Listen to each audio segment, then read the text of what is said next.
about some food, maybe he's eating some steak or something, and this bitch will be like, enjoy this rest, because later, you're gonna have to administer the hot beef injection, or some shit like that. I mean, compared to the others in this tier so far, this show is actually pretty tame, and it actually is so bad it's funny here and there. In another world with my smartphone. Yeah, you knew it was coming. What does your video sound like? Go to artlist.io and get the best music and sound effects for your videos. While the others in this tier offended me on a moral level, these next few offended me on a technical level. I'd make the joke that this feels like some ChatGPT slop, but I actually read a story generated by ChatGPT about some guy who gets teleported to a fantasy world and skipped the toilet. And that was the fucking Godfather compared to this diary. So this anime starts out with our guy getting blasted, sent to God to be reincarnated, but God actually allows for Guy over here to bring one thing, and Guy chooses his smartphone, of course. Look, this anime isn't this bad because it has some really terrible writing. It's so bad because it looks at and utilizes the standard isekai tropes and manages to make them the worst they could possibly be. It uses the same starting class as everyone else, but managed to make the worst, least optimal build possible. The characters are all flatter than the screen I'm watching this on. The guy over here gets unnecessarily OP through his smartphone in like 0.2 microseconds, and this isekai basically relies on the fact that the viewer watches other isekai to understand it. It has the same world as every other isekai to ever exist. The magic system, the adventurers guild, the same side quests, the same everything. This is why I say that isekai are all part of the same cinematic universe. It's stupid, it's dumb, I hate it, goodbye. My instant death magic is so overpowered no one in this world can stand a chance against me. It's the biggest joke in this show. And not a good joke. The type of joke you say to your group of friends and it's so bad everyone just pretends like nothing happens and move on to the next topic. I watched this entire show. I even made a video on how this is next level garbage, and I never noticed that this was supposed to be a parody until someone in the comments pointed it out. And now that I know that, this shit got 10 times worse. Are you kidding me? This anime is literally about a kid who was granted the power of Light Yagami's Death Note without actually having to write the names down. He just says die. Anyone he wants dies. He doesn't even have to see them to murk them. He could just wallbang too. So with a main character as almighty and powerful as him, where does the story even go? Well, the main character just becomes a serial killer, straight up. Like, this bitch is sadistic. He'll murder his classmates, random Joe Schmoes on the street. I mean, I knew the writing was bad. I mean, he just kind of kills for no reason. And obviously the show doesn't have stakes with an ability that OP, but now that I know that this is intended to be funny, this transcends just bad writing.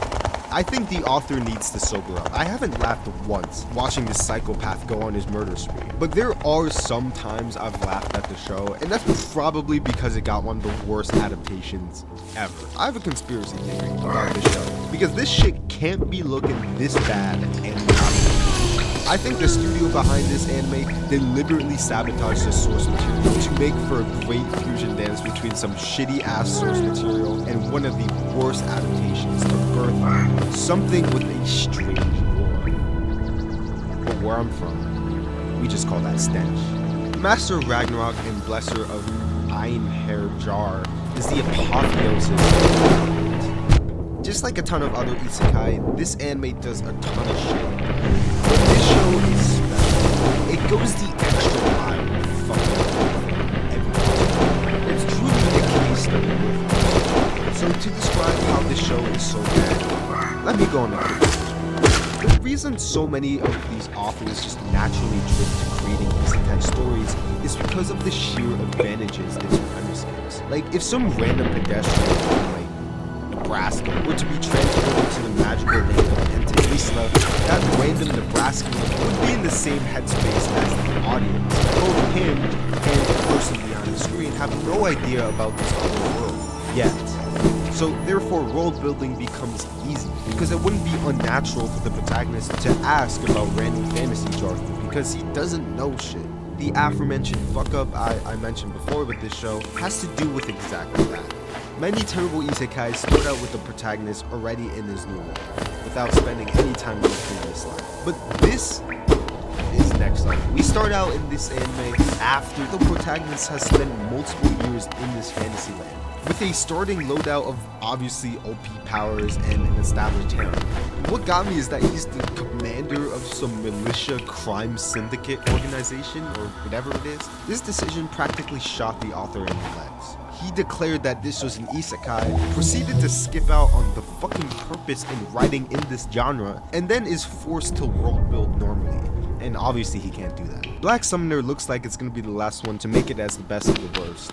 Instantly getting into the show, it's asking, pleading for me to tear its writing to shreds. It's so obviously flawed, transparently ugly. So what makes it so bad? Well, the first 2 seconds clues us in that the author only made this in isekai so he could probably tag it as such and gain the bigger author. Since no time is spent on this guy's previous work, and the god that reincarnated him already erased his memory, so it doesn't even matter anymore, does it? Well, no matter, we can just look at this as so since I suppose the main character is a life-size styrofoam statue, I suppose he's incapable of thinking for himself. So thankfully he was given a guide where he could just take a back seat and let someone else go to the Adventurers Guild. Okay, take that quest, no problem. Buy that slave, of course. Okay, I'm being a little silly. That last one actually wasn't recommended. It was his own sacrifice, which admittedly makes things 1,000 times worse. But look, what I'm doing here is a little unfair. You can't just expect a dude who lives with no memories to have a personality or make the best choices. And that's exactly why I should do this. Look, as you can see from the sheer stupidity of this video concept, I have no idea. But there's a difference between time. So finishing every single one of these mid-to-late shows start to end is just maybe not impossible, but I could be doing anything else with my time. Like the preferable activity is watching series. So finishing all this shit is just on the table. But I need to at least watch enough of these series to know where to rank them. So I've placed the hopefully uncontroversial 3-episode one, but only for this tier and maybe the next one. For the better stuff where I can actually sink my teeth into what I'm watching, of course I'll finish it. For now though, honest to God, I'd rather shit on my hands. And that's exactly what this tier is called. Skeleton Knight in Another World. Frame 1 kicks off with the type of scene that has the specific combination of the words base and air. I don't know if the studio was sitting around the table thinking of ways to hook the viewer in, and then that one guy stuck his finger in the air and proudly declared that they should start out the show with the most deplorable crime humanity has ever engaged in. Although I suppose that the scene does set the tone of some sort of edgy, dark fantasy isekai, and other great shows have done it. I'm pretty sure Berserk did it, although I'm not sure if that was consensual. So we are introduced to this skeleton guy who has basically a non-existent reaction to getting isekai. He's just like, what's going on? Oh, this is just like one of my favorite games. It's so unsettling and frankly jarring how laid back and carefree this guy was after the viewers were exposed to violent sexual crime. This is a conflict of terms and it's most obvious. There are people literally getting brutalized and this fucker is just like, oh shit, this skill is sick. It's just like in my game.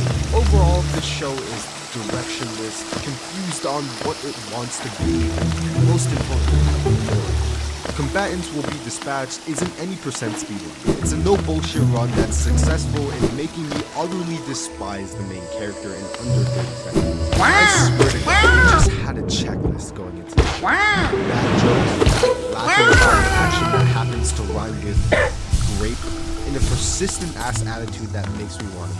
Immediately as the show starts, the planet has been taken over by one big and then the representatives of that organization are giving a speech to this fucking troglodyte about how his mission is to scout other planets. He's like, what do your parents think of your happy role-playing?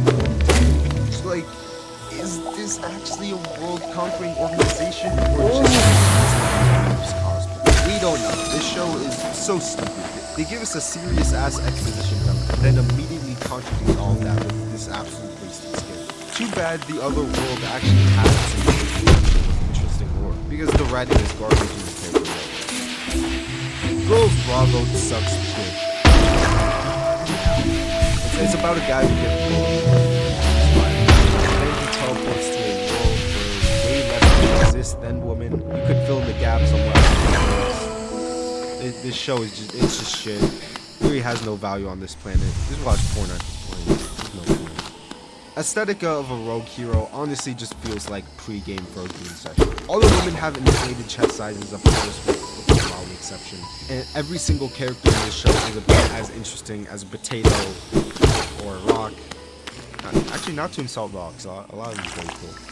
It feels like the only purpose the main character serves in the show is if they're a female, getting groped by the main character, and if it's a male, serving as an example for how badass the main character is. The plot is basically that this guy served as a hero in another world and did his duty. Then, when he came back to Earth, he brings back the Demon Lord's daughter and makes her pose as his little sister, and they both join a magic high school. If there was any human being who has read this synopsis or heard me just tell it to you, and then went on to actually watch the show, well, you gotta be either 12 years old or just someone different. Maybe you're built different. Who knows? Maybe I can't comprehend you. Fruit of evolution. Before I knew my life had it made. Doesn't seem very grammatically correct. Okay, this show is about some chubby loser that gets teleported to a different world, blah blah blah. Then, when he gets there, he can level up through various means. And eventually, he will acquire a fruit of evolution, which literally just makes him less chubby and less of a loser. Okay, so Protag comes across some pink gorilla who, well, professes his love for him after trying to kill him. And the thing that surprised me is that the Protag actually accepted his love. And after this, I got my hopes up just by the tiniest, smallest microscopic noise, because this could turn out to be something that's pretty traumatic. Like this loser guy who was bullied for being fat learns to befriend someone who also isn't conventionally attractive as well. But the gorilla and the protagonist relationship really disappointed me. Don't get me wrong, I absolutely support mixed couples.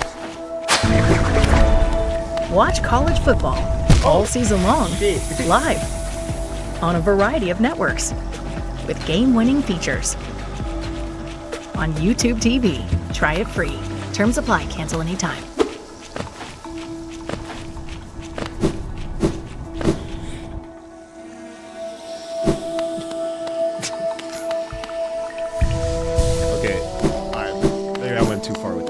Well, to nobody's surprise, the gorilla transformed into a big-breasted anime woman who has no personality except for wanting to slime the main character.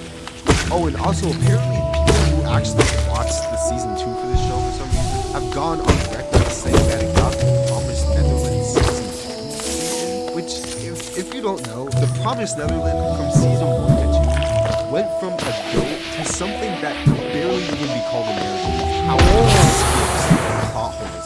The plot twist never even occurred in the manga. So if this isekai got that treatment, that just makes me confused. Did it go from a 4 out of 10 to a negative 16 out of 10? Honestly makes me kind of curious.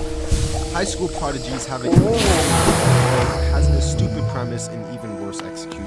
It's about 6 prodigies that get isekai'd into another world, and these 6 all have special talents and abilities, hence the title of the show.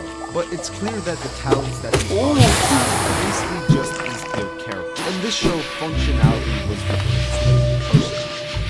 And throughout the entire show, the 6 of them just wander out. If someone has a problem, one of them just pulls out the answer out of their ass because, they're prodigies. If you're trying to write smart characters, you should at least be smart yourself, because this has some of the laziest conflict solution arcs, even compared with other isekai. Truly terrible stuff. My isekai life, I gained a second character class and became the strongest sage in the world, is a lobotomy. Overpowered, non-talkative main character who's not afraid to show off from episode 1. Every single issue or problem gets solved effortlessly by this guy, and there's no sense that the protagonist could ever be in danger. The writing is generative AI, the characters have nothing interesting or redeeming to them, and the plot is just there to show off the main character's busted omnipotent power, because that's all this anime is. It's for people to self-insert into this cardboard cutout and feel like you're the protagonist. Summoned to another world a second time is a time. overpowered non-talkative main character who's not afraid to show off from episode 1. Every single issue or problem gets solved effortlessly by this guy, and there's no sense that the protagonist can ever do that. The writing is generative AI, the characters have nothing interesting or redeeming to them, and the plot is just there to show off the main character's busted omnipotent power. But that's all this anime is. It's for people to self-insert into this hardcore content. I feel like to the protagonist. Am I actually the strongest is something I was honestly gonna continue to bid for. Because don't get me wrong, these shows are all the same thing. But this one actually made me burst out in laughter for one scene. When the protagonist was so OP, he could lift entire fucking lands and rip the fabric of the universe open as a fucking man. My unique skill still makes me OP even at level 1, destroying its beginning within milliseconds. The MC spawns in as a slime drop, which is actually kind of funny, but the gimmick is that he starts out at level 1, out of 1. Then immediately his skill or whatever allows him to transcend the power of even the god of strength, apparently. Then randomly he just gets a gun and just starts shooting shit in a world that's supposed to be medieval. I don't even know why I'm still talking about this shit. Let's just move on. I gained the cheat skill in another world and became unrivaled in the real world is insultingly bad. So we got an admittedly sad sob story about how our main character's appearance and shape subjected him to non-stop bullying. But after gaining access to another world and leveling up and shit, he changes his appearance. And now he's like a sex god. The show makes certain we understand that every woman who takes a glance at him instantaneously turns into an uncontrollable waterfall. So then this guy returns to high school, and of course we get everyone's own shock that it's basically a different human being. Although you might think that the point of this show is to offer commentary on how looks and just external factors as a whole are treated in society, but in reality it's just an escapist where the ugly guy gets all the attention. If you want to watch something like this, just watch it. She professed herself people of the wise men taught me a crucial life lesson. I only watched one episode, and I know I broke my promise to watch 3 episodes in 2 seconds after making it, but watching this gave me a whole new perspective. After thinking it over post-enlightenment, I think in general, a 1 episode rule is valid. Since obviously in that first episode, they want people to keep watching, so they pull out all the stops. I guarantee you that the first episode of a show, or even the first couple minutes of a movie, have way more budget put into it, more thought, and more quality writing than the rest of the duration. So if I know that this show is a 4 out of 10 on the first episode, it'll probably turn out to be a 3 or 2 out of 10 overall. The reason people usually stick with the 3 episode rule is because a lot of the time, that's how long shows sometimes take to develop its premise. Although, out of all things that matter in judging the quality of a show, the premise probably matters the most. This show starts out with a monotone foreign exposition dump about some MMORPG game, and as the narrator was persuasively convincing me to hate the show, there were these ugly, generic-looking D&D monsters in the background, and also what I could only describe as the stock footage of it. Every fight in this anime is 1 FPM, frame per minute, and the anime budget is to the point where even making lips flaps at the moment. When we get introduced to our main character, he instantly starts giving exposition. This is bad on like a technical level for sure, and also just on a normal level. I mean, dude gets turned into a little boy.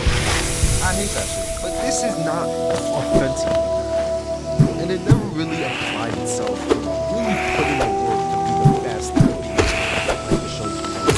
Ixion Saga might be the most ugly anime I have ever watched. Of course, you have your X-arms and your handshakes, but those are fun for fun.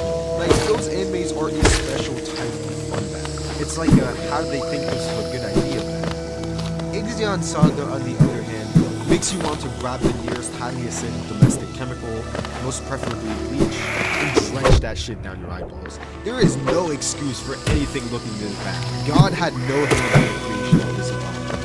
Imagine you go through 4 years of university to finish your animation major for this freshly shot Yuki to be the one show in your portfolio, so you never get hired again. The story is also mid, so a mid-story with an even worse adaptation makes for the second worst. The story of a man that turned into a pig is disgusting inside and out. This guy gets reincarnated as a pig, and I'm already turned off because pigs are just gross to me. But Then it turns out that the person that's inhabiting the body of that pig might be more gross than the actual pig. In the first scene, he's blowing his load over the fact that he might be getting touched by a high school girl. Just don't do it. I know what you're thinking. Here's another movie about a famous musician, his meteoric rise, his fall, and his ultimate redemption. But my story can't be told in an ordinary way. Better man, now play. Turn your pastime into your full time. Your personal style into your signature brand. Scumbag System is a Chinese isekai that I'm honestly kind of racist for. Like the type where I judge it based on the color of its skin and not the content of its character. The show is pretty interesting. Like the main character dies by eating and choking on a rice cake. Insert another Chinese food. And then he dies while reading some about a Chinese novel from a while ago with his scumbag master who will eventually betray. And surprise, the protagonist gets reincarnated into the body of that scumbag master. And it's cool, but there's an elephant begging to be addressed. I don't like this show. Put strain on my eyeballs to watch this. I admit I'm completely racist against world TV shows that aren't based on. I, honest to God, End Ride is next. Literally the only reason it's so far down here is that, more than anything, it's just, I was literally reading some manga in the background and watching this shit. The characters are all one-dimensional losers, the animation is abominable, the plot is garbage, everything that happens in the show is stupid. Okay, I admit I'm a huge hater of this shit, but it's justified, because just try to read it. Other Side Picnic is about a duo of girls without the ability to make contact and step into the other world, which has some crazy monsters. Something felt off here. At first I thought maybe it was the animation, which was bad, really bad. It would do the shit that Mula does, where it'd have one shot that's 2D. Then when they'd have a zoom out shot, it becomes like some looking at CGI. Probably thinking we wouldn't notice it. But compared to Blue Lock, the 2D animation is subpar at best. But I think the greater issue is the direction of the show. Something felt off. I later found out by people who read the novel of the show that the anime adaptation did a complete genre switch from the original, which went from a supernatural horror to a slice of life rom-com. So yeah, if you want anything to do with Other Side Picnic, just consider it. Dead March to the Parallel World Rhapsody is the result of true genius working at its best. Because in this anime, none of the hero women have to be females. Yeah, that's it. The rest of the show is not good. Our main character is actually kind of an interesting fellow before he gets repugnant. I can't even lie, I kind of got sucked into his story a little bit too. He's a programmer that is grossly overworked because he's doing game development on a game that's about to be released. He's very relatable since I'm a seasoned coder with 2+ years of experience. And it's very interesting to see because we know that Japanese people as a whole are overworked. But we also know that in general, video game devs are under colossal pressure when deadlines are coming. So when you combine these two worlds, we get the foul, tarnished souls staying awake for 30 straight hours writing code. So when he gets transported to escape his fantasy world, that's where I immediately get sucked out. Since he OP as fuck, but mostly because he has absolutely no direction or goals at all. He's basically just dragging his fucking enslaved lollies around while completing side quests. And yeah, that's how much it is. The new game is an incredibly confused show. It starts out as the most shameless Sword Art Online I've ever seen. But whatever, I guess at least it'll have a plot and stick with it because they describe it as a death game. But then it just turns into a bumfuck generic ass isekai. Basically, this Kirito wannabe beat the final boss of the VR world, which I guess was also somehow responsible for trapping everyone from the game. Because when he beats it, everyone can finally log off. Although as everyone logs off, he stays. I guess because nice guys finish last. Then he suddenly gets sucked into a portal and teleported to the same game world, but it's not a game anymore. You see what I'm saying when I say this show is confused? It attempts to mash completely separate premises together, and the result of this experiment is two completely shattered premises where I honestly don't even know what the point of the show is. Like, yeah, sure, cool, when it was a death game for T minus 30 seconds, everyone was just trying to survive. But in contrast, now you have this mild-ass isekai where the protagonist has no direction, no adversity since he's OP, of course. So he does the one thing that would obviously make sense in this kind of thing. Joins the adventures guild. Does side quests. Yeah, I didn't bitch this. Isekai cheat magician does everything badly.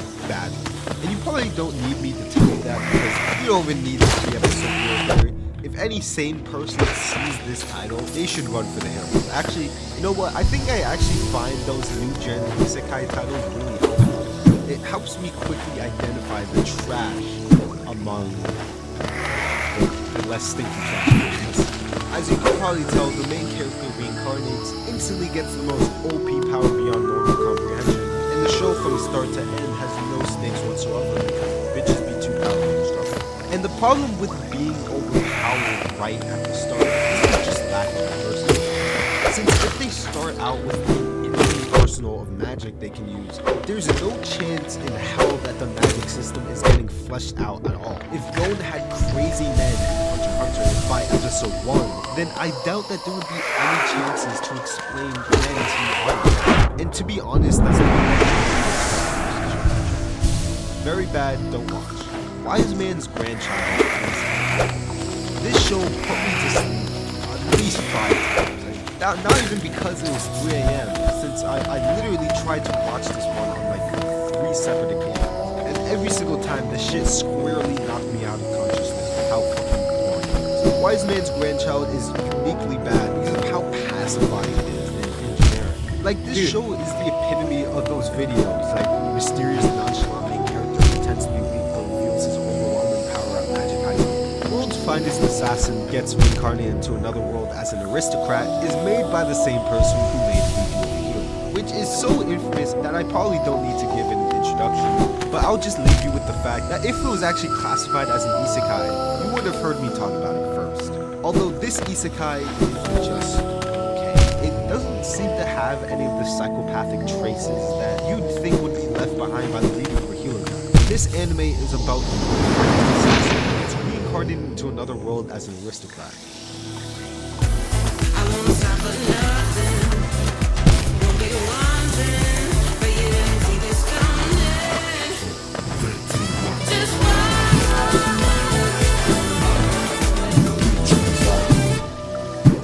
Okay, I'm sorry. I had to do that bit of music. Think about this level 99 assassin who's requested by a goddess after he dies to kill the main hero of this fantasy. By this premise, it actually seems like a very fun time. It also has a lot of potential. In episode 7, the reincarnated middle-aged man is sharing a bed with 2 children for some reason. One is a childhood friend slash servant he once saved from animals, and the other is a former captive of a sex trafficking ring, posing as his sister. When they wake up in the morning, the 2 girls smell the main character's ejaculate after he has a wet dream, and the 2 girls offer to take care of it for him the next time, lest he become too content. In the following episode, the girls have told the mother about this for some reason. She enters her teenage son's bedroom early in the morning because she wants to see him, and she's disappointed that it hasn't happened yet. I think out of that whole story, the most outrageous aspect is the fact that they smell his ejaculate. Like, are you a dog? Is that one of your superpowers you have as a resident harem member? To fucking sense your master ejaculate? This bitches be crazy. I think I made this case for why this is. Arifureta catches the title of the edgiest wannabe girl-related isekai, and probably one of the biggest disappointments I've had in the genre. Not because I was hyped for it or anything, but because other people were, and that made me hyped for it by association. Since this light novel apparently is one of the more popular ones, but the adaptation turned out like this. Although it's not just the adaptation, the source material is definitely also to blame. Like, they unironically have the total war edge transformation from black to white hair. But the real reason this anime is here is because it's insanely cringe. Kaneki's transformation in Tokyo Ghoul is kind of metal. But when it happens in this show, he transforms from a guy that really sucks at killing the offensively ugly CGI monsters to a guy who is slightly better at killing the ugly CGI monsters. I don't know what else to say. Maybe I'll like this about it. Okay, 9 years old. Next up is Do You Love Your Mom in the 2 Target. This isekai is, well, kind of just sucks. I genuinely think the only redeeming thing even the author himself can probably find in this shit is the mom and like sexualizing this shit. Listen, I'm a degenerate, but not that kind of degenerate. If your only thing about your show is the 4-year-old woman making pouting faces, I think I'll pass. Also, what's weird is the fact that usually in bad isekai, even if it's a real fantasy world with living people inside of it, the protagonist would sometimes be a super ass because they treat it as a video game. But here, people in the fantasy treat it as a video game also. So now we head into by far the tier with the longest list. We have the mid-tier. So bear with me, we're going to go way faster than before, just because in all honesty, there isn't much to say about these shows. So I'll probably just crack a joke, say 1 or 2 things about it, and then Monster Rancher is about kids that get trapped in a game called Monster Rancher. I honestly smelt the Digimon bootleg from a mile away, even though I'm not even much of a Digimon. Why would anyone watch this over? There's no reason, except for this absolutely life-changing opening. I was transported to a faraway land, to the world. The Great Cleric is something that literally does not do or accomplish anything that is not completely redundant for this genre. It's literally about a guy who gets reincarnated as a healer when healers are a rare breed of magic users that are usually corrupt scammers. And while I appreciate the American healthcare allegory, the writing is just okay and the pacing is slow. Don't get me wrong, I love slow-paced stuff, but this is just painful. The Executioner in Her Way of Life is a prime example of how you can't wait. This show takes place in a fantasy world that has been summoned in Japanese people for a long time now. So long that even the language of Japanese is widely spoken. So this kid is summoned, finds out he has no powers, then gets kicked out of the castle with no guidance. Then he meets up with this priestess girl who explains a couple of things about him. Then the boy finds out that he doesn't have nothing as his power, but he actually has the power to reduce anything. Then the priestess stabs him through the neck. I got it. This takes some balls. I mean, to just completely do a main character swap is insane. At this point, the show had my attention, but as this girl kept opening her mouth and the show went on longer and longer, I am convinced that this is the biggest fumble in the genre. These authors know how to come up with gimmicks and twists, but they don't understand the first thing about writing an actual story that isn't just vomiting on. The main character, who is this girl now, basically just acts as a mouthpiece to give whatever exposition dump is necessary. This show is edgy, and that's fine, but we're never given full justification of why they need to kill the other girl. I mean, they're just innocent people who sometimes lose control of their unique abilities. There are certainly other ways to have them not blow up, and these guys are like priests and clerics and shit. They should be good. And then the rest of the show just tries to keep our attention by spamming scenes that are just shocking. Don't get fooled by the show. It's not good. I Shall Survive Using Potions is something I really had a hard time watching, mostly because of the art style. Like, why is this grown-ass working woman need to be drawn like a child? And every other member of the main cast has the same look to them. This shit is weird. The main character is annoying, stupid, goodbye, have a nice day. Arata the Legend is a show that I really don't have much to say about. It's an old show where the isekai tag comes from the plot of the main character switching places with the person in another world. Although no characters and no plot point ever stuck out to me at all. And in the end, it's kind of just nothing. Mayor Chin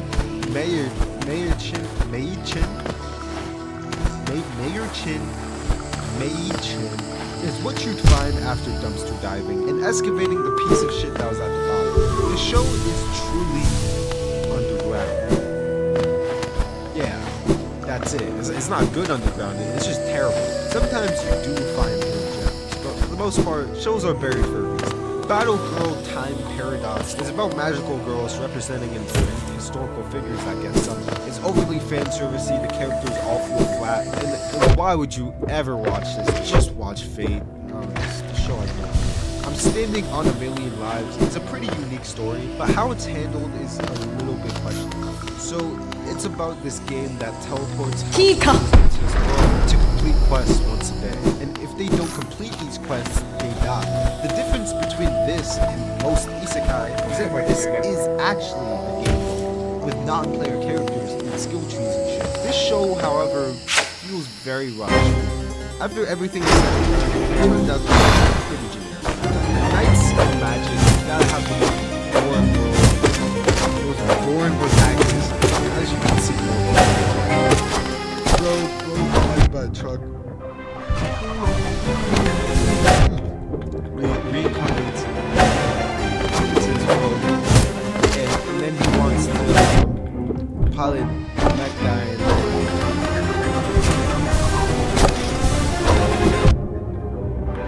Sasuke and Peeps is the plot starts out with this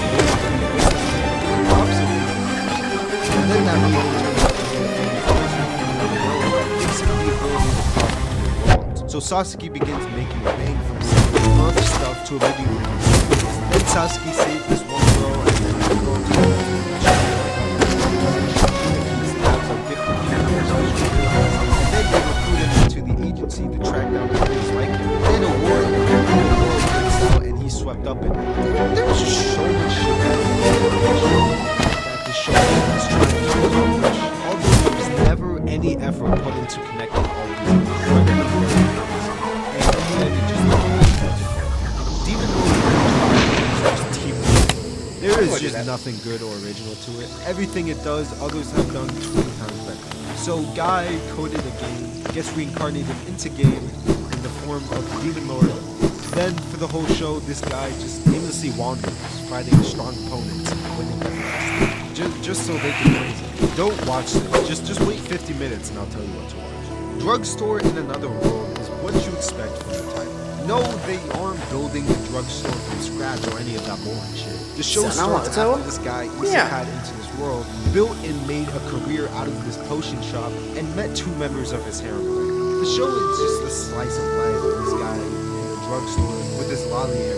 Only anime fans would give this a 6.46 rating out of 10. That shit's amazing. The Eighth Son, are you kidding me?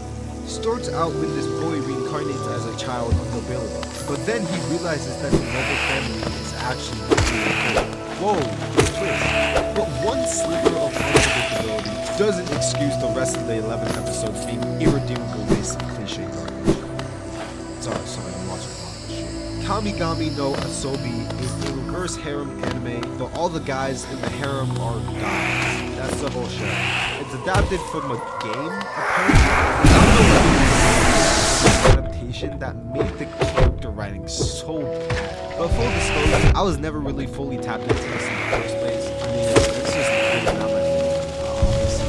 In the land of Korea, it's something I don't know how to It's just basic, more slice of life than the title. Honestly, you get the most enjoyment out of the show.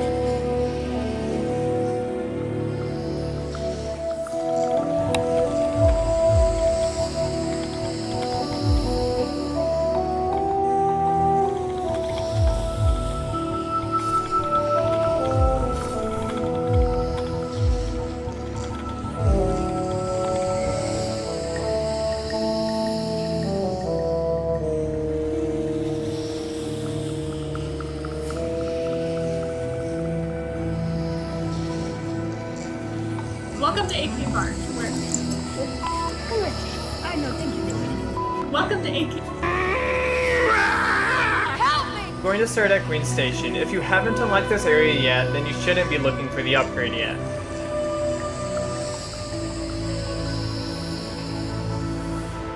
You're also going to need the dash and wall jumping abilities. So basically, we need to head over to this area on my map called the City of Tears. Now, I'm going to zip through a lot of this to save you some time, but you should still be able to understand the path I'm taking.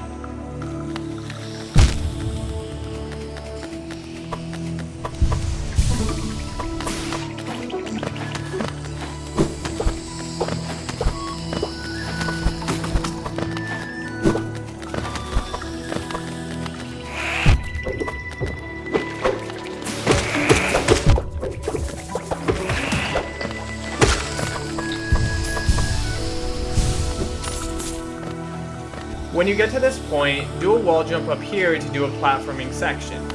Since I already completed it, I can just walk across the bridge.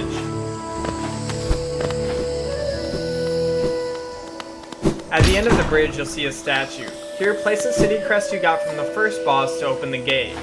When you walk under it, it's just behind you. I'm just going to run ahead to where I'm past the gate because I've already passed through it, so I can't enter this way again.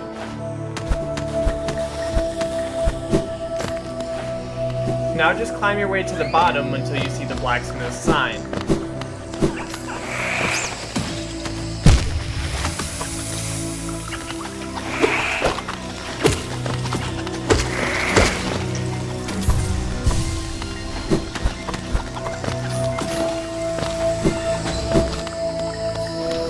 Enter the area and follow the path until you reach him.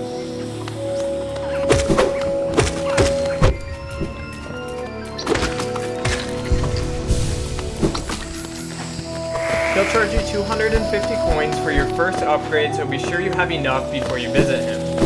Alright guys, that's it for now, and as always, thanks for watching.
Aristocrat's otherworldly adventure, serving gods who go too far, is as generic.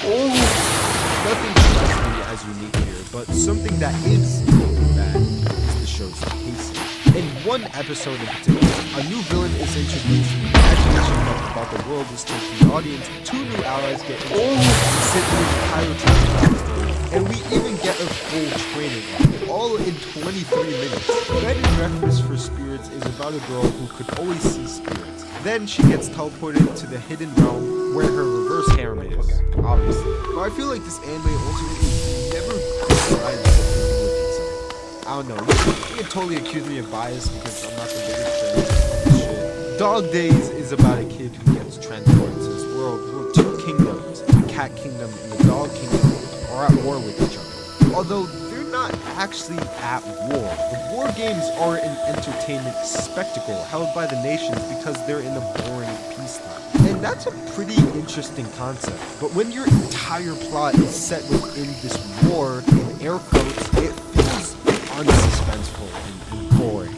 That even if an entire army is wiped out or a member of the royal family gets kidnapped, nothing matters because it's all a game. Didn't I say to make my powers average in the next world is an isekai mixed with something I may never understand or bother to know. This is the Moe isekai. And to be honest, I've never heard of it. Besides the Moe, there lies a pretty generic isekai preset in the show. Like we got the opening.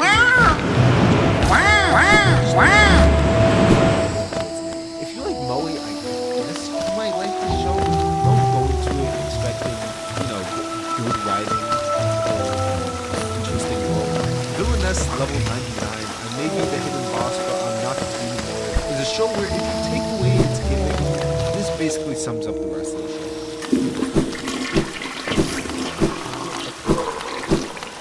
My one-hit kill sister is another addition to the family member isekai series, with the mob isekai starting off everything. It has a pretty decent animation. It's just that the source material. This boy reincarnates into this generic world with pretty average abilities. Then suddenly, when he was in a little pinch, his sister also reincarnates into the world. She's the one that turns out to be OP. crazy twist. And it turns out that she's a brother-loving demon, and she literally killed herself to go to the same place that her brother did. You think that this might be a comedy, but whenever it's funny, it's unintentional, and the story doesn't have anything insanely original to it besides its gimmick. The saint's magic power is omnipotent is asleep. The characters have less growth than the carrot. The main character's personality is as unique as white printing paper, and I really just couldn't care less about anything going on here. Parallel World Pharmacy is about a pharmacist who dies from overwork. Then, in his new world, he starts a pharmacy of his own, where he combines the world's magic with modern medical knowledge. Its writing seemed average, the characters seem average, and the world seemed generically average. There's just nothing really much to say here. Spirit Chronicles is something I remember so vividly. I give up. I've been searching for the Pale Garden for 2 weeks straight. Haven't eaten, haven't slept, had to get creative with bathroom breaks. It's hopeless. I'll never find it. Have you tried Minimap? Still be able to understand Who the is path this? I'm Have you been watching me this entire time? Yes, don't worry about it. Minimap is the ultimate mapping tool for Minecraft Java Edition. It's basically like having a GPS inside your game, giving you a complete view of your entire world from the moment you load in. Finally. I always get lost and can't find my way back to my base. Minimap actually lets you drop pins to mark your favorite spots. Bases, farms, fortresses, they're all right there on your map. Oh, and those tricky nether portals? Minimap shows you where they connect, so you know exactly where each portal leads before you step through. That's insane. So can it help me find the Pale Garden? Easy. Just open Minimap and get the exact location of every Pale Garden in your world. Wait, so you just let me search for the Pale Garden for 2 weeks instead of telling me about Minimap? Why didn't you say it?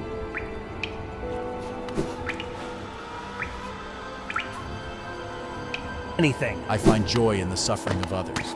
Install Minimap for free. Thank us later.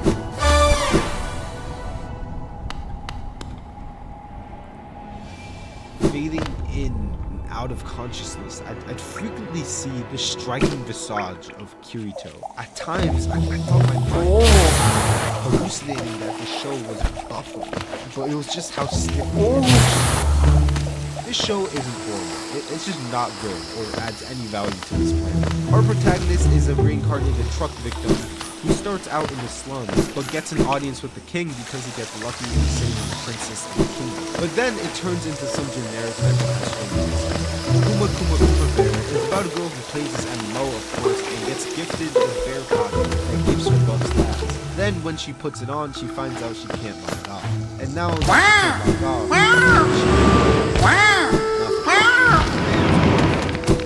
the plot is just a string of side quests for the whole show. She's just wearing this costume for its entirety. It's so silly. Problem children are coming from another world, aren't they? Basically, Little Garden is another world where gifted people participate in high-stakes games. All kids are transported here to take part. I mean, it is a very seemingly innovative idea, but ideas can't carry a series. Because I feel like the world never gets even half developed, and the characters never change or go through any conflict. And the anime is so short with 10 episodes that the show doesn't even reach a satisfying conclusion. The reincarnation of the strongest exorcist in the world is just another ordinary power fantasy I've seen almost 100 times, but with a different point. For some, the exorcist spiritual style of fighting may be enough to sell the show for some, but not me. Tales of a Wedding Ring is about this guy who has a childhood friend that has always worn rings around her neck. Then that childhood friend turns out to be a princess from another world. Then that guy follows her back and becomes a ring king. Then he has to find other princesses with the other rings so he can collect them all. The trashiest herons have the plot literally revolved around farming life in another world is another sleeper that is criminally good. Shows about some dude who in his previous life had a terminal illness which restricted his movement. Then the god guy gives him another chance to choose how he lives in his next world. And dude just puts a slice of life. He's granted the power to be the ultimate farmer, with the ability to spawn farming tools that make everything easy, slaves that never get exhausted to work on his plantation, and also and for the whole show he lives as he pleases. And I just don't care to watch him go through that game.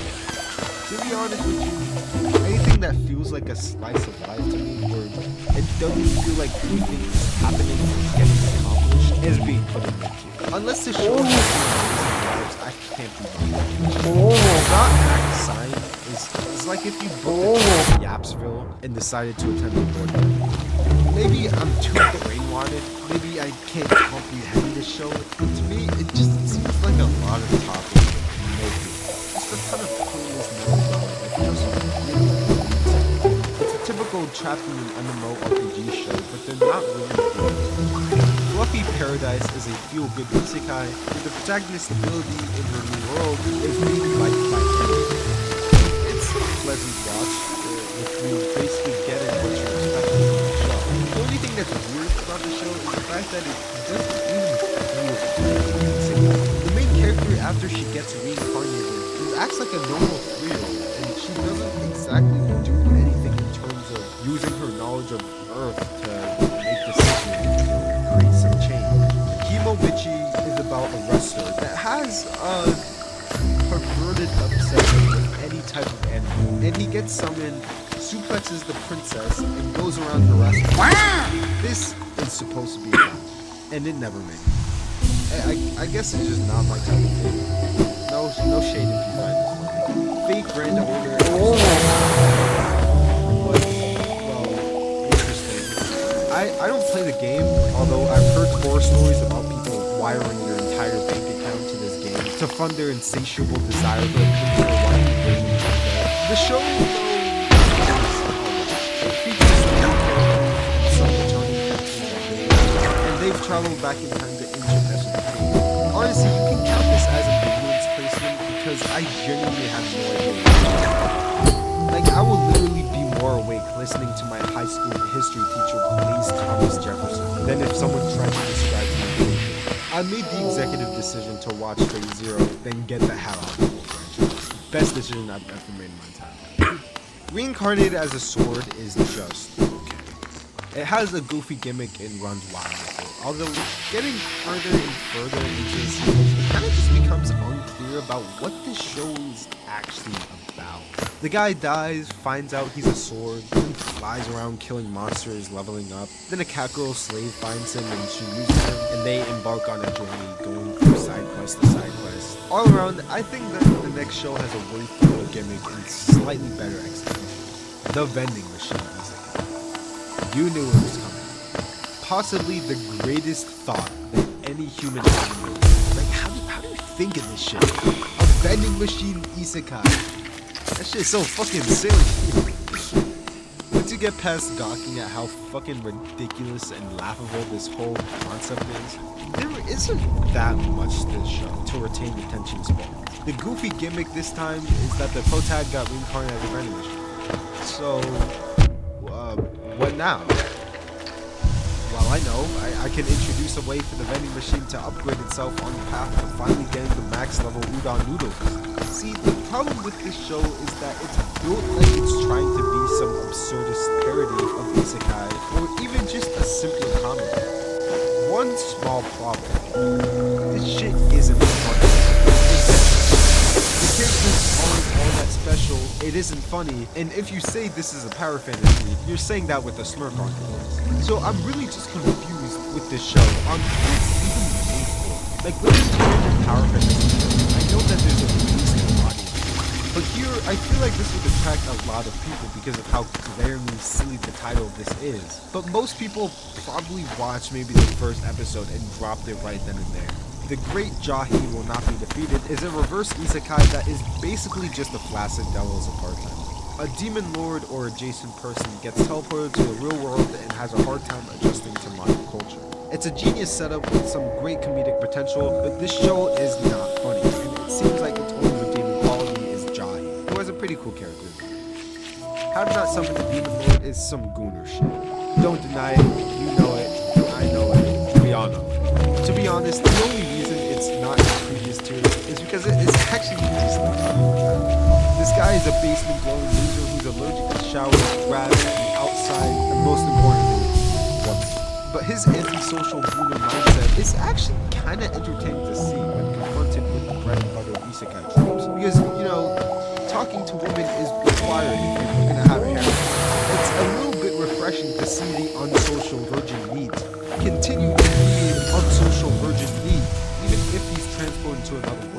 so many shows out there where the main character is a shut-in loser, then immediately transforms into a dominant alpha male in a polyamorous relationship just because you changed your mind. But don't get me wrong, the story is shit, the world building is shit, and it all culminates in being some lower mid garbage. Restaurant in Another World is one of many isekai that have to do with cooking or restaurants, and this one is pretty alright. Not gonna lie, I fell asleep multiple times watching this, but hey, that's not always a bad thing. Sometimes that just means it's a vibe. This Japanese chef owns a restaurant in Japan, but they're closed on Saturdays, and that's because every Saturday the restaurant teleports to another world and opens up for foreign customers. Not much to say with this one. At least the owner pays his waiters an actual wage instead of making them dedicate their entire existence to the customers to beg for donations. Tips.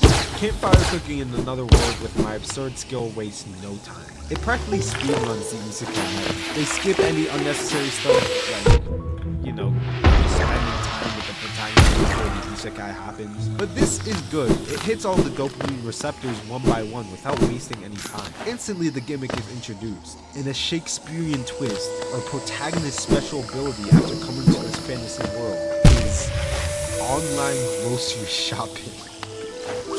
Okay, now that I say that out loud, that's kind of funny. But nothing happens here that we haven't seen before. Let's not spend any more time. Gate has one of the most striking premises on this list. It starts out with our protagonist as an off-duty military officer on his way to some otaku convention. Why would you be otaku? So anyway, he's going on about his business when a portal to another world opens up in the middle of Tokyo, and a countless number of fantasy mobs in suit armor flood into the streets. Eventually, the issue is dealt with, and monsters stop pouring in, but the portal still remains. So the government decides to launch a widespread military expedition to plunge into this new world and observe the situation. Me personally, just from the description of this premise, I want to dive into the show headfirst and see what happens next. Although this series really disappointed in the next couple of episodes, where the show kind of just loses focus and forgets what direction it wanted to take in the first place. The last thing I expected this seemingly military drama with a fantasy twist to become is a shameless harem which never actually answers the most important questions. Like, why and how the monsters organized and invaded Japan through the gate. The Rising of the Shield Hero had some great concepts and a gripping premise, but the show immediately shat on every ounce of potential it had over the course of the first season. Instead of being the underdog shield hero, now the shield weapon can literally do everything the other weapons can do, but better. All the other heroes are cartoonishly evil villains that never change, and the Rising of the Shield Hero popularized the isekai trope of constructing the protagonist harem through slavery. I think we're done with this segment. Guys.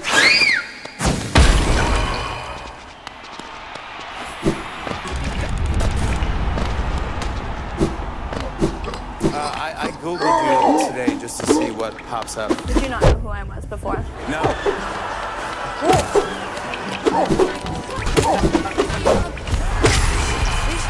Y'all, Kendrick dropped again. He dropped again. Didn't I say we're witnessing greatness right now? It's fire, my God! Shohei Ohtani starts the 50-50 club!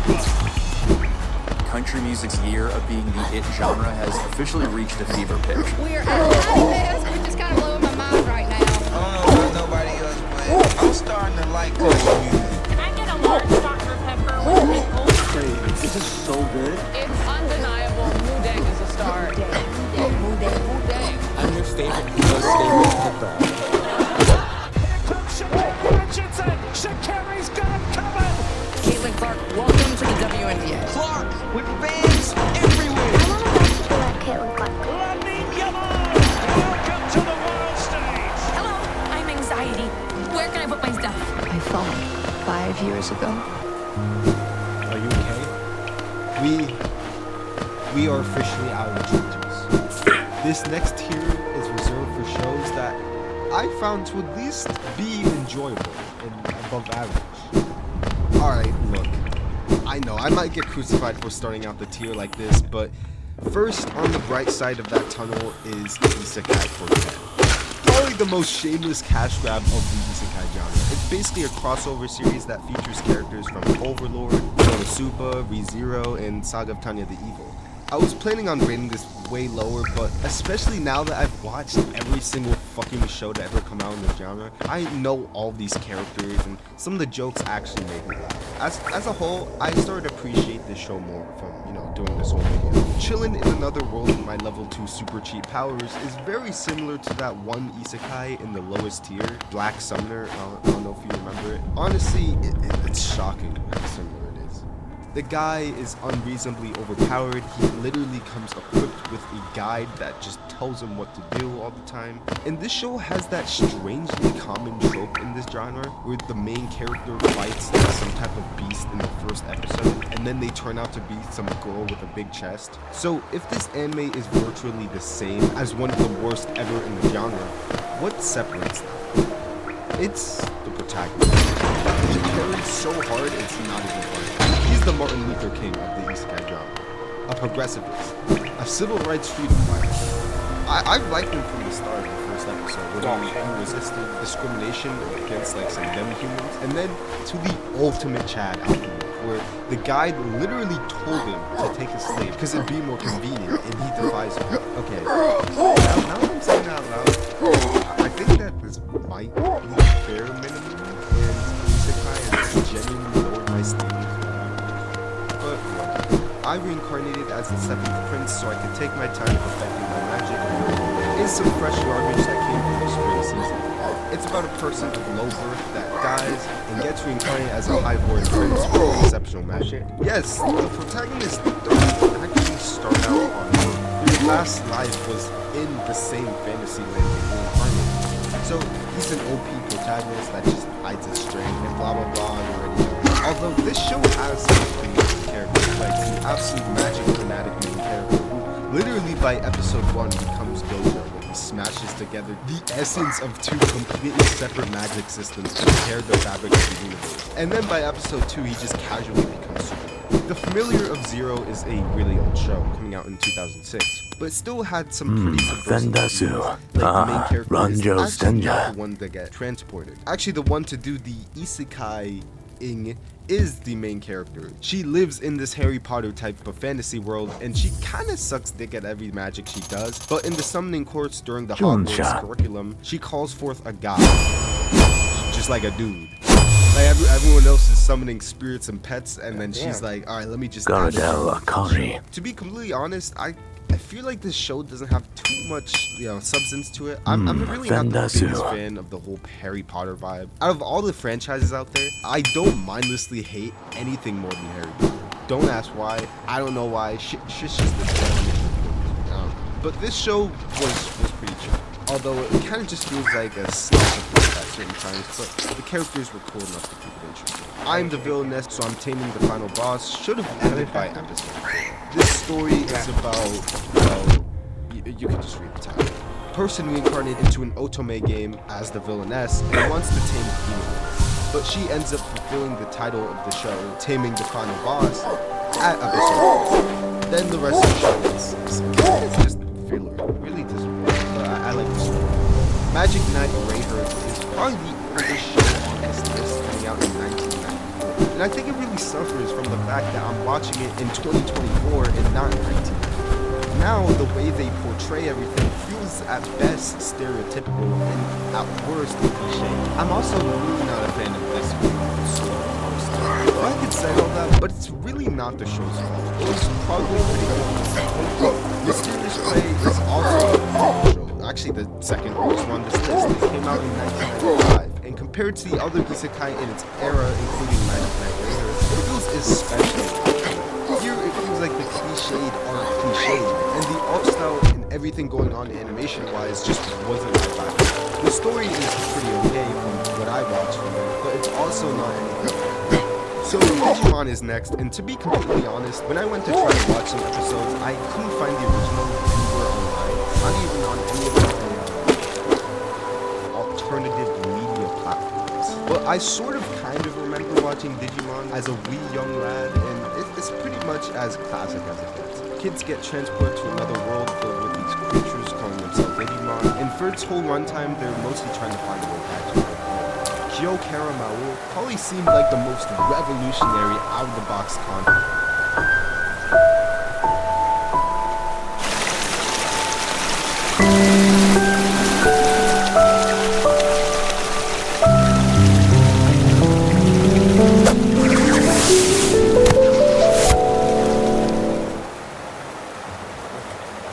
Gala negosa dros.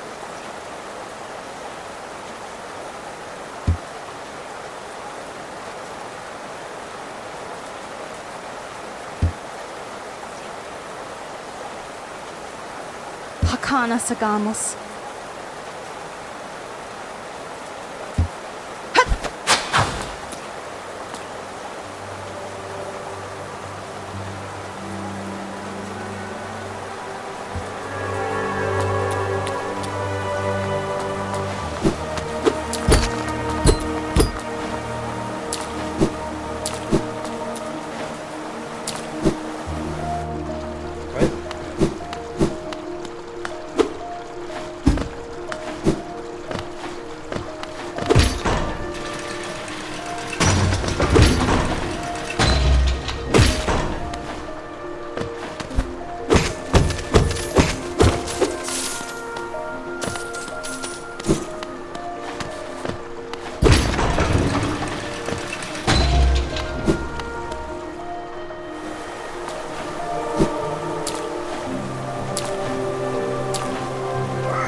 If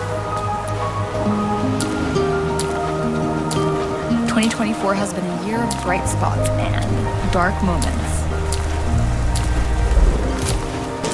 This holiday season anchor Solix would like to thank our fighters who has fought their hardest to live their best through the year. My name is Nick. I live in Tarpon Springs, Florida. It's a small Gulf Coast town in West Central Florida. Hi, I'm Amanda Crisafoli, and this is my husband. Hi, I'm Jacob Crisafoli. And we're from Brevard County. My name is Marcos Arguelles, originally from Miami. My name is Eric Crump. I'm originally from New Orleans, Louisiana, and I moved out here to the Tennessee area due to reputation. My name is Christian Van Hootel. I'm from Livermore, California. Tropical storm Debbie came by. This is another old show, but it's a movie that genuinely sounds like something you'd see come out in summer 2024. It's about this kid who gets reincarnated into a fantasy, and because he has black eyes and black hair, he gets selected to be the Nowadays, we definitely need more spice than that, because this premise is honestly vanilla. Although this came out before anything like this existed, and the show is pretty nice. All around, the story of the show is functional, it's not bad, and not the greatest either. Looking Forgotten, a godless world starts out with the main character in a bucket, about to be drowned by his own dad. You see, his family are big into this mildly extreme cult that engages in human sacrifice. So he dies, obviously, then teleports to this other world where he doesn't get any extraordinary powers or skills, because magic doesn't even exist in this world. And even the concept of God doesn't exist. The village he lived in before anything like this existed, and the show is pretty nice. All around, the story of the show is functional, it's not bad, and it's not the greatest either. Looking Forgotten, a godless world starts out with the main character in a bucket, about to be drowned by his own dad. You see, his family are big into this mildly extreme cult that engages in human sacrifice. So he dies, obviously, then teleports to this other world where he doesn't get any extraordinary powers or skills. Because magic doesn't even exist in this world, and even the concept of God doesn't exist. The village he lived in for a couple of years started to seem shady. The people in the country's capital seemed even shady. Apparently, they lived under an authoritarian government, where dying for your country is normal. And I don't mean that as a soldier. They just ask you to kill yourself, and you have to. Or else you get branded as an outcast, which all the villagers are. It's a really cool concept with an enjoyable cast of characters. It's just that I feel like the execution was a little lackluster. It doesn't ruin the show. The magical revolution of the reincarnated princess and the genius young lady is about a roughneck girl being reincarnated as a princess, when she really has none of the learned mannerism or grace to her. She honestly carries the show with her flamboyant personality and mystique out the box. She wasn't born with magic, so her role is finding a way to fly. Pretty interesting show. Trapped in the dating sim, the world of ultimate gaming is cool, I guess. This guy entered the contest of the silliest deaths of the genre. He binges a dating sim game for 36 hours, crashes out, then fucking dies. You can't make this shit up. So he gets transported into the world of this romance game, but the twist is that the gender roles in this world are flipped. For example, he's supposed to have an arranged marriage with a woman that is 3 times his age and size, but he somehow escapes that. All around, it's a pretty interesting idea that is decently executed and a pretty fun time. Outbreak Company actually came out in the same year as Sword Art Online. This anime is about the Japanese government trying to build good relations with the fantasy country that they discovered their portal to. And their strategy of making the fantasy residents more welcoming to outsiders is to spread Japanese, or specifically otaku. They found this bug to do. The main character sort of reminds me of Subaru, how he's an otaku but not a creep. Although there are some scenes with this guy that honestly make me want to Roblox myself. Like the scene where he's granted an audience with the Empress.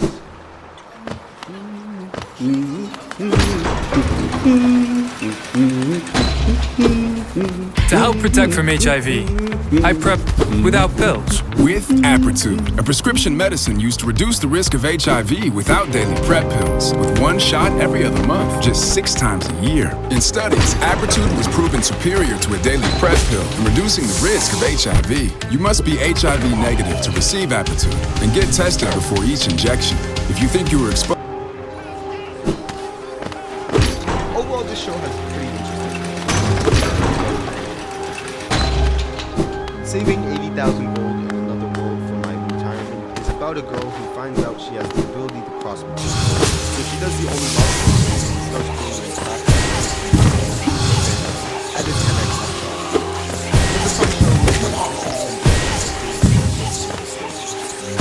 Reincarnation is about a pastry chef who reincarnates into a land with no means of producing sugar. So he strives to become the Lord of producing sugar in his land over the problem. I have an insane sweet tooth, so I can highly relate. I had a pretty decent time watching this. By the grace of God, it's about a chill guy who gets reincarnated and he's really by himself. But you know when I say that the protagonist is yeah, this is basically the epitome of that criticism. Although, what made it so bad in this case compared to the those other shows are trying to be plot-driven. A show like this, it's kind of like the Stardew Valley.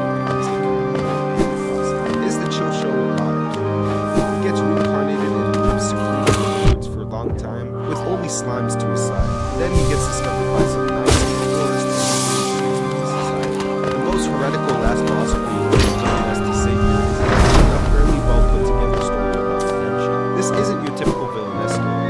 You know what? It's actually crazy how much the main character could be sucked into a dating sim and then have to take the position of games with although in this show, the main character reincarnates into the body of an actually terrible person. Not like that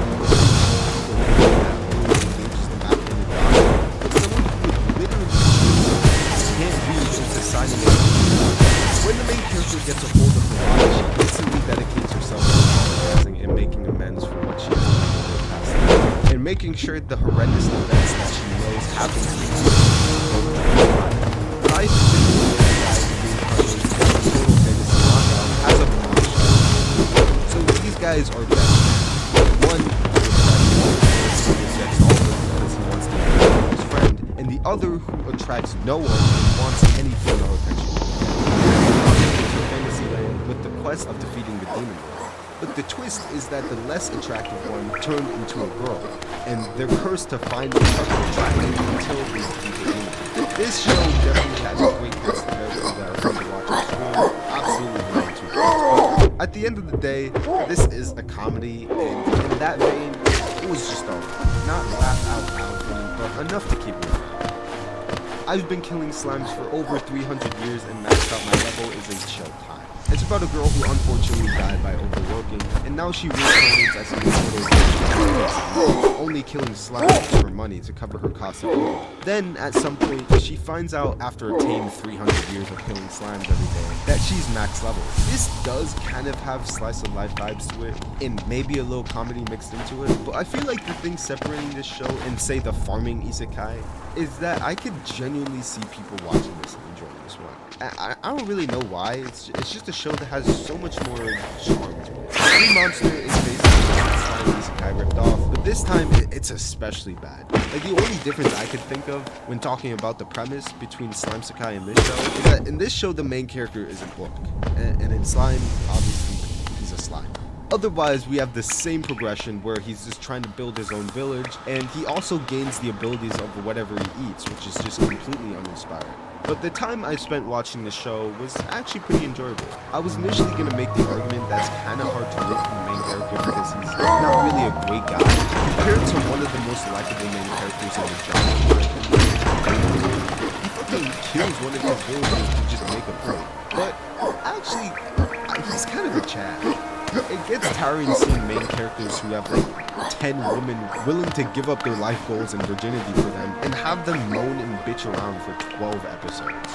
They never have the courage to turn them down or accept them. But here, well, the main character definitely I'm in love with the villain is exactly what it sounds like. It's a show where the main character gets reincarnated as a protagonist of a dating sim game, and then instead of the main cast of love interest guys, she falls for the villainess that bullies her. The show is actually really funny at times, with the main character having a borderline masochistic relationship with the villainess that I can only describe as a female anime fangirl's relationship with Levi from having. It's funny, although it does get Handyman Saito in Another World is something I actually like. It's about a party of adventurers from the fairy to the old wizard with dementia, to Sue who to be a girl, and then to the thief, who was a handyman in his previous life. It's a great party that was really to watch on screen. While the world is nothing to write home about, the best part about the show is the characters who inspire us. And finally, our main character has a position in the story that isn't fixed into its central graphic. He's just a handyman that I actually respect 1,000 times more than the cookie cutter jockey that hasn't worked a day. Because Saito is genuinely using the skills that he had in his original world to survive in this one. You don't need no cheese. The wrong way to use healing magic is something I've judged from before you even watch it. I mean, with the absolutely fucking abominable reputation that healers have in anime, I wasn't very open-minded. But as I watched and eventually finished episode 1, there was a part that convinced me that this was actually pretty good. It was the characters' reactions to the isekai. So this is one thing that I never understood when it came to shows in this genre. Because this specific scene is a concept. Every single isekai needs a scene where the protagonist gets summoned to this or gets, how else would we get it? But most, if not all, of the scenes just feel unrealistic. Conventional reactions range from confusion to familiarity, sadness to acceptance, and mind-bogglingly, one of the most common ones nowadays is from excited to happy. And that's a whole other can of worms that I don't feel like talking about right now. But to me, at least, if I got summoned to another world with the people that summoned me right in front of my face, my first reaction would be anger. Like, you really interrupted me 80 attempts into magic to force me to roleplay as some RPG and that shit's fucked up. And my boy had the same reaction. Well, actually, this isn't the main character. This is. He seems a little confused all around. And then there's her, who's fucking happy, of course. These three like a great trio who have every single reaction and all ground each other in reality. And even if they're not together for a lot of the time, you could just tell when the author gives a fuck about them, just from how the characters act. It may be generic, but it doesn't do anything wrong, and it has some pretty decent writing for each of the characters. Grimgar, Ashes, and Illusions is a pretty stunning show artistically. Its watercolor backgrounds and cheesy aesthetic were enough to entice me. Although what really got me was how all the characters don't treat this world they aren't as some game, but as some harsh new reality. All main characters are not equal. A single goblin had to be punished. The show starts they wake up on some sort of stone body. All the paintings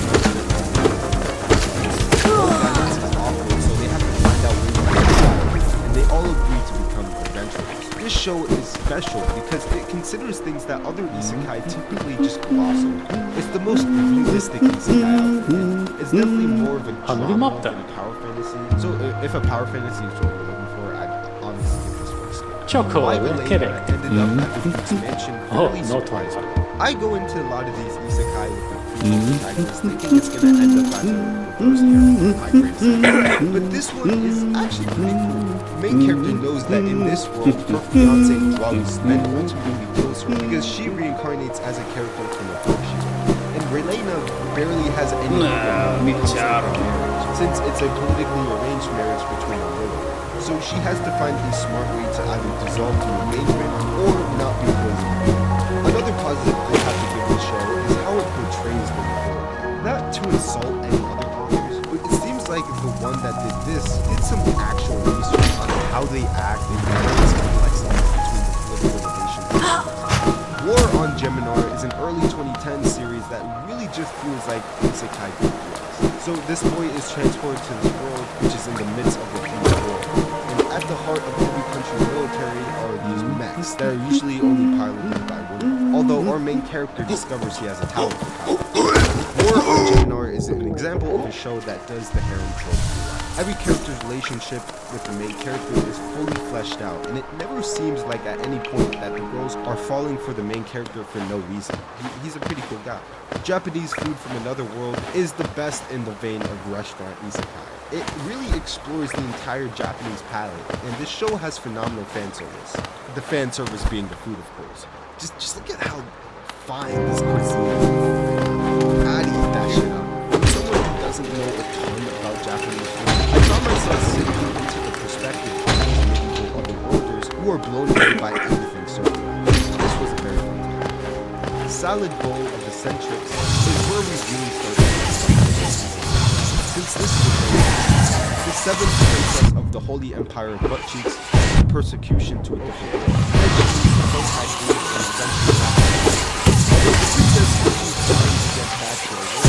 Ascend the throne because her kingdom is in ruins, so she doesn't try to accomplish anything.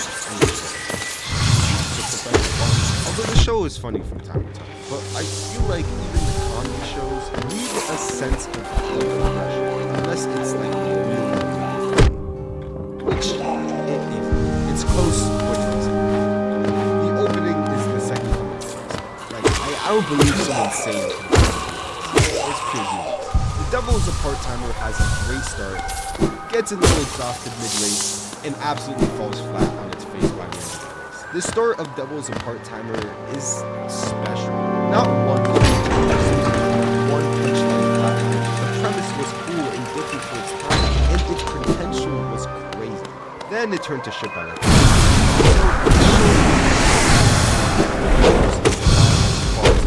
and it's about the devil.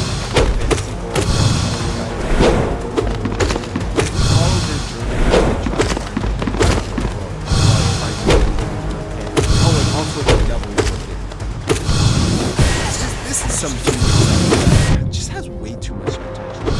Then it was considered and then the writing became all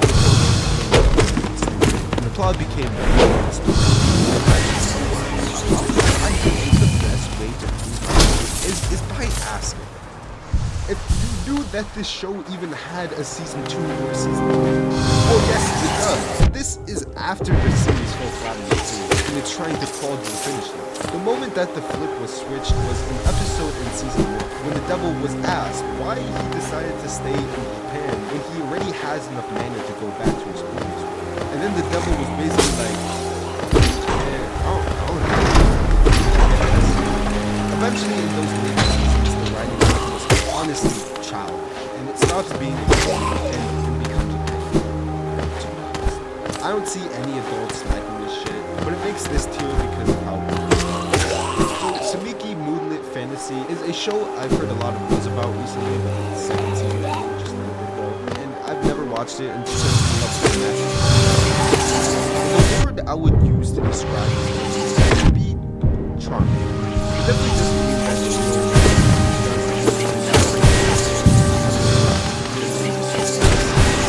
reskinned and reposted in the same way as the protagonist. But the main progression of the show is actually such a this popular. Most of my qualms from the show is seriously just the fact that whenever I watch this, all I could think about was that I could just be watching these things. And it's not even that the show commits some horrendous crime, except for the disgusting ass people. But it's kind of a brain-dumping TV show that I was gonna say it's something so this is the side view. How would you this instead of being part of the or protagonist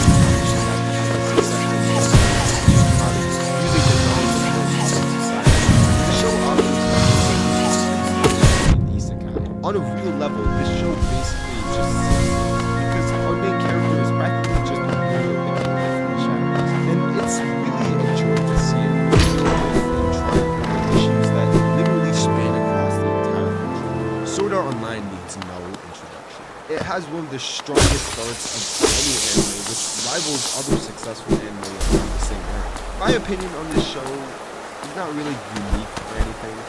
The first half of the show is pretty good, you know. Although I haven't really watched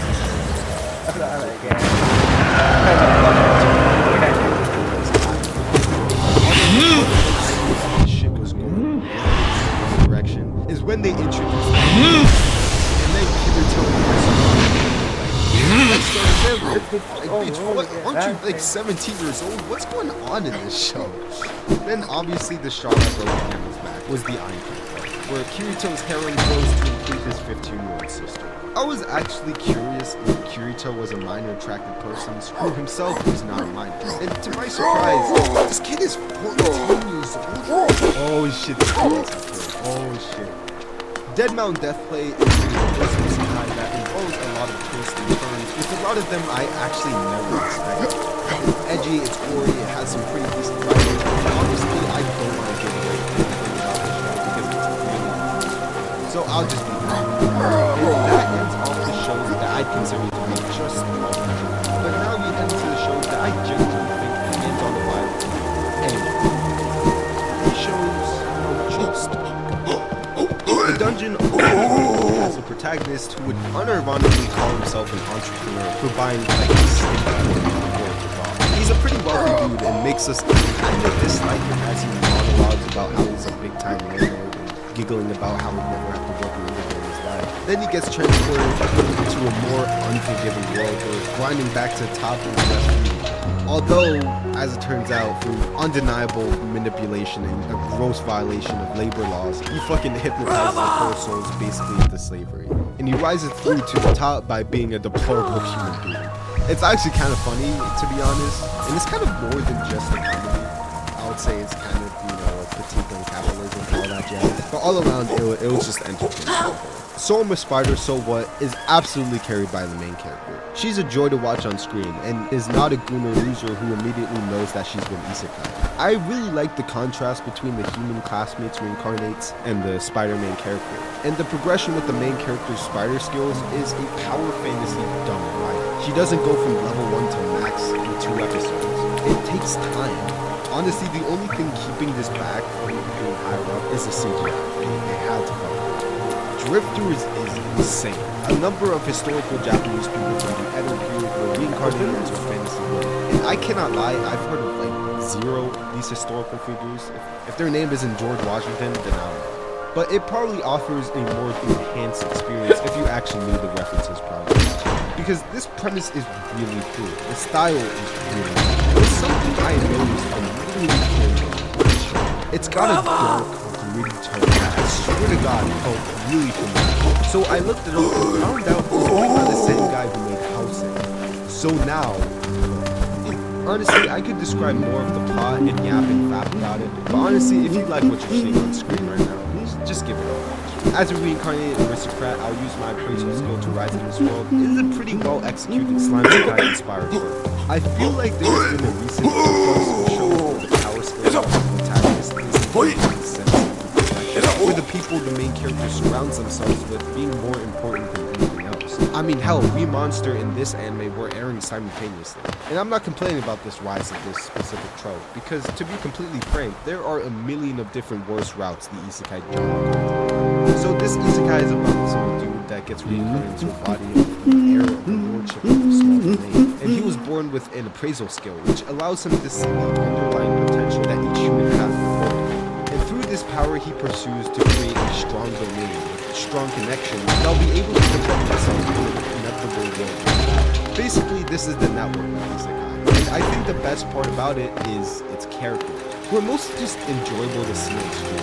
Like this proud African-American male who never lets himself down, and everyone he is introduced to basically just calls him Peter. He's my favorite. The weakest tamer began a journey to pick up trash is the best feel-good isekai. It centers around our main character. He wasn't born with a God-gifted skill like everyone else in his life, but she was ostracized and even had a bounty thrown on her head. Throughout her quick-paced journey to the capital, she discovers a voice in her head that keeps interjecting during her daily life, which is revealed to be her past self in her original world. Even though this show is a little symbolic at times, it's truly a vibe, with a great adaptation overall. Actually a really cool spin. Although I would stick with this if you're looking for The Faraway Paladin has a 6.8 in my opinion. To put this into perspective, normally the rating system out of 10 has 5 as its average. That's comprehension. And whether it's above or below 5 determines whether it's above or below average. But on this site, it's more likely bumped up that average by 2 points. So you could watch one of the best anime you've ever seen to see it has like a really and then watch the worst anime that you've ever had the dissatisfaction of watching, say like the smart and you find that the score is like a high. So whenever I see an anime with a score of below 7, I immediately have to drop my mind in my head that this could really be the worst anime. In this case, I had been thinking I was being so like a chunk of it, but I ended up getting the bad. Will is a reincarnated who remembers little to nothing about his past life, but he wakes up to a family of monsters who raise Will as their mother. All of them seem to have layers of secrets as to why undead were raising a human child. It's interesting to see how this strangely functional family interacts as every single one of them, including Will, is keeping information from the rest of them. Then, as the story progresses and Will comes of age, as he sets forth on his own journey. My next life as the villainess, All Routes Lead to Doom, is about a girl who gets sucked into a romance game where the antagonist or the villainess is trying to steal all the yaoi boys from the main characters. Yes, this is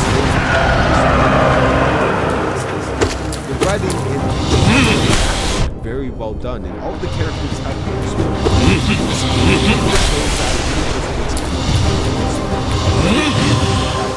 I can honestly Ascendance of a Boy I actually this show is about a reincarnated librarian who comes into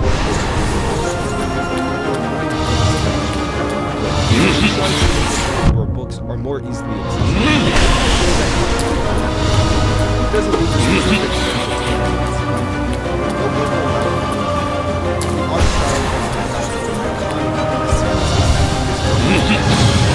It's been a while since I watched it, and I rewatched it. I ended up watching it.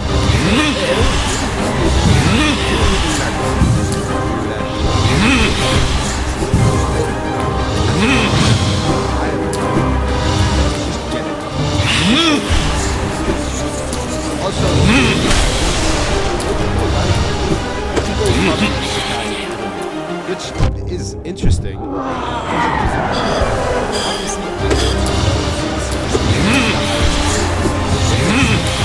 It came out just at the right time. It's kind of interesting. It's something at least I know is just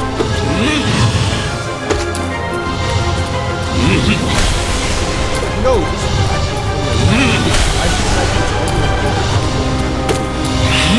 it's about a guy that hopefully gets hit by a car. It has been but as it turns out,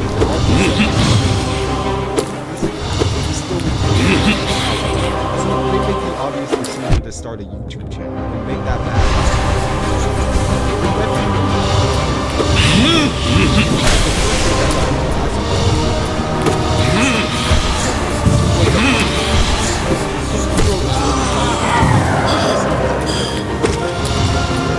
Teach you survival skills? We got you. Collect souls and get XP? We got you. You scared. All this and more with Game Pass.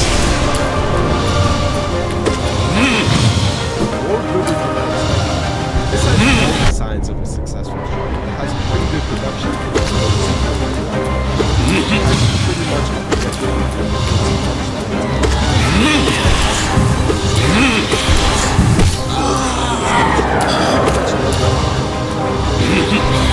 that's completely fine.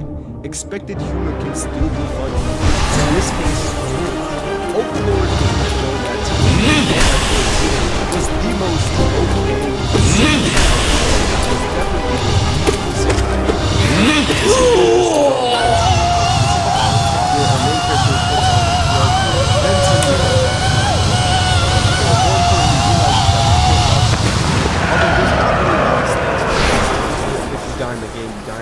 Because the main character is so I kind of found it to be a little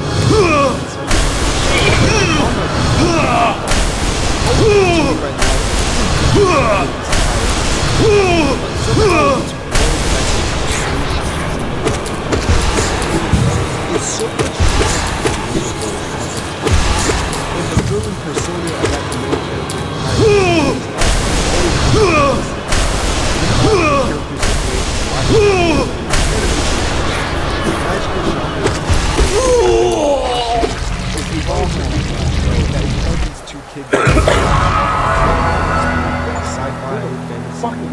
but every time they attempt to escape, they are pulled into another weirder world.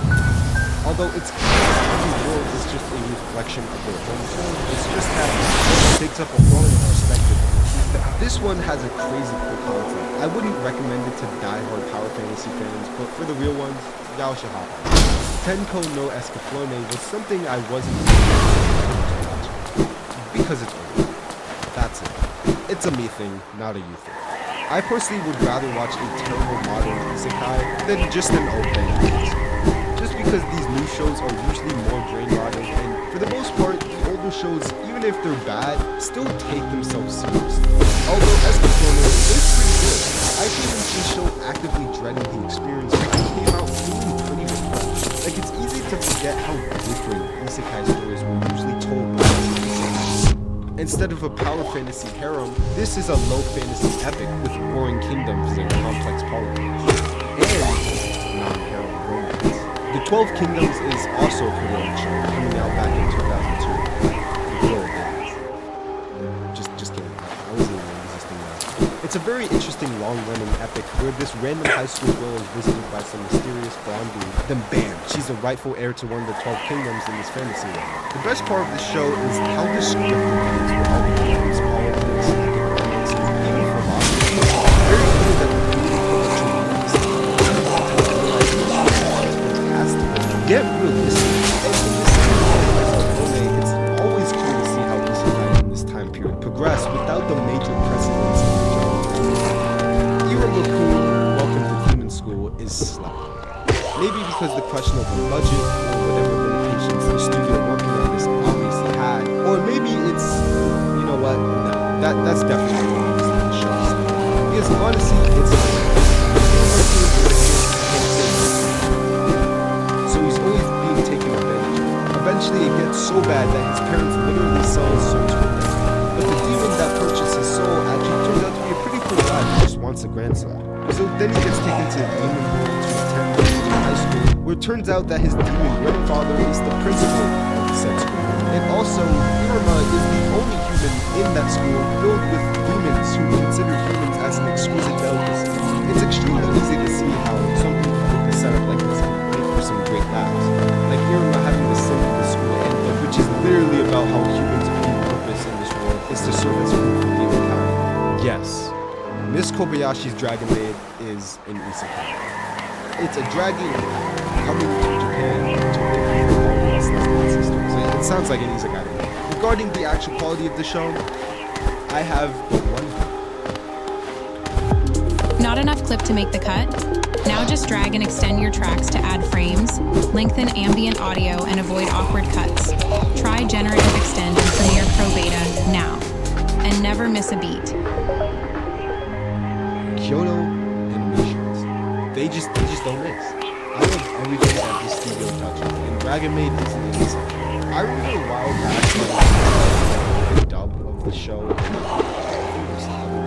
A lot of drama with the show. But I swear to God, people were making me believe that the SJWs systematically infiltrated Kyoto HQ and injected their blasphemous rhetoric in the crowd. When in actuality, it wasn't actually. It was some of it cringe, yeah. But it's not like it was completely out of line. Like, I think they usually do. My completely controversial opinion is that people care about each other. Log Horizon is a show that has always been hyped up by the low-key elitist that would unironically use swearing as an insult. And the show is good, don't get me wrong, but it's not good. It's a sort out online breed of show where blah blah blah they get stuck in the game. Although the difference between this and sort out online is, well, actually almost everything. The main character isn't actually the PvP or anything in the show. He's just a smart dude that's always scheming behind the scenes, and I really fuck with him. A lot of these episodes are full to the point with dialogue about politics and shit, because instead of all the less important characters immediately manning the positions of the side characters and the main cast going in to conquer dungeons and shit, the populace of Log Horizon wants to live in a society with humans. So if anything, I like that this show takes the approach where it technically isn't a power fantasy. But to explain why it falls into its tier and not any of the higher ones, I'd have to compare it to the anime in the higher tiers. And I just can't do it. Your boy Kong Ming is amazing. I've actually never heard of Kong Ming before. Apparently he was a famous tactician in ancient China. And recently... I was fighting Soul Master in Hollow Knight, and finally got to the same place. And this happened. Not exactly. The show starts out with Kong Ming meeting the singer. Why couldn't I heal? And then a couple hours of... No! Oh my god. I guess that glitch kind of was my fault. I kind of walked over there because I thought I could get an extra heal off over there. I was fighting Soul Master in Hollow Knight.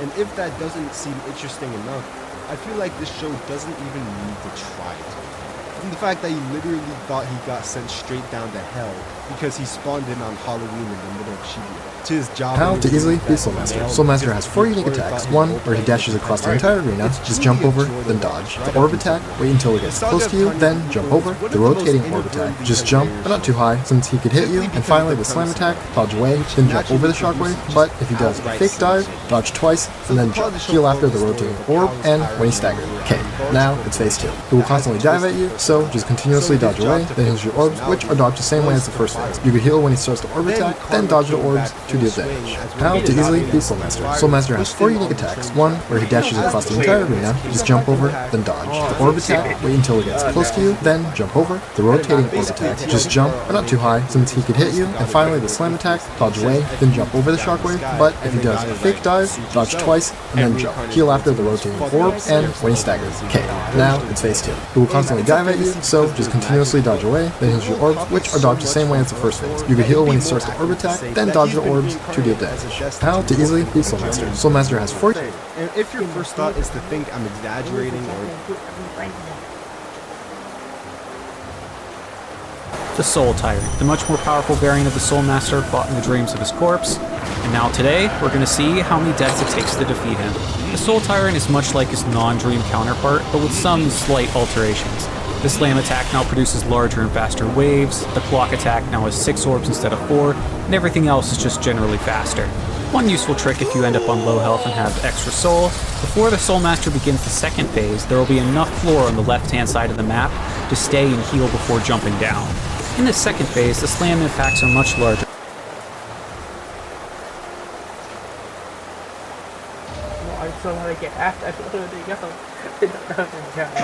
Rated M to AL. Together, we will save our people from this tortured existence. We are the Helldivers. Welcome back to Hull. Get out of here, bro. Not finding. Please don't just show me this, right? Please don't just show me this. Anything else? Seeing me around as well. 300, 379. Oh no, that's back to the anything else? Well.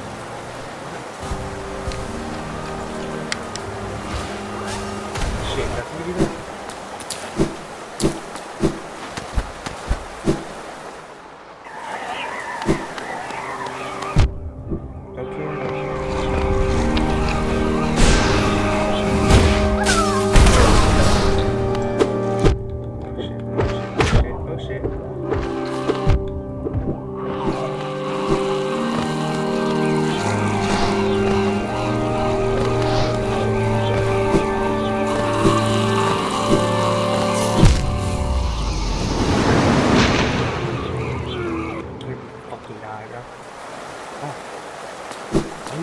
You're not.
fantasy world. They're not even trying to hide it. So where this show becomes funny is that our guy reincarnates into the body of this tiny little girl.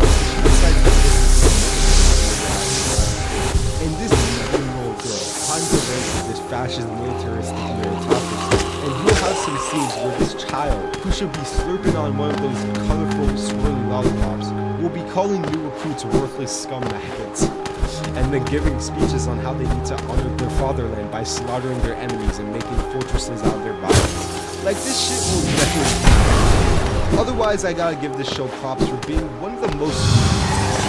It's a great isekai, but it's also a pretty well-crafted military. This is one of the...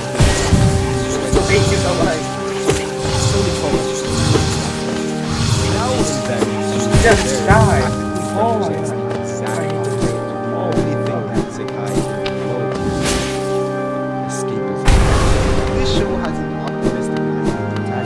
Dragged into a world that it's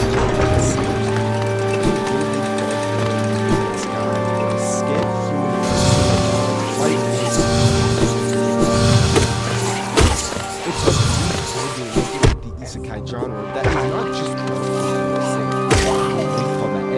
this anime has substance, also which is clear that anyone reaches that end. The only reason I didn't put this in the next tier is actually because of the name of that tier, since this would not be something I would activate. Sunny Boy is isekai, I guess? Well, look, I'm not complaining. Now I get the chance to talk about it. I suppose the isekai tag is so that mysteriously an entire high school just finds itself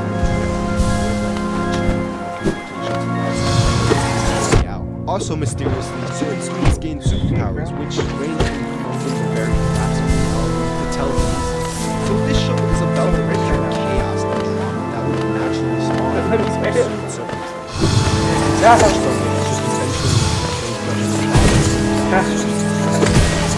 Student council. One of my personal favorite things about the show is its masterpiece of photography. And I would use that word much to describe anime because it's not like instant camera. This show has great perspective and genuinely just amazing direction as well. I mean, it makes sense. It's directed by Shingo Natsume, who is responsible for Goku and World of One Punch Man. So yes, I love it. Hey, quick question. Does anyone remember Angel Beats? I remember watching this when I was like 10 years old, and it was one of my favorite coveted anime. So naturally, I went into it expecting to be some Gooner fan service piece of irredeemable. Although it seemed like I'd practically seen this perspective. This anime is honestly one of a true classic. The show is about a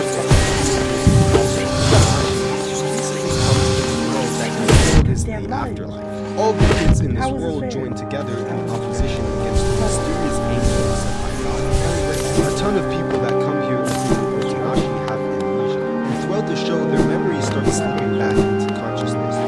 Truly industry-leading scriptwriting and production for its time, and still even today, Angel Beats aged like fine wine. And if you haven't ever had the pleasure of watching, I definitely would. I recognize that the show has flaws, but it's so emotionally brilliant and technically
and so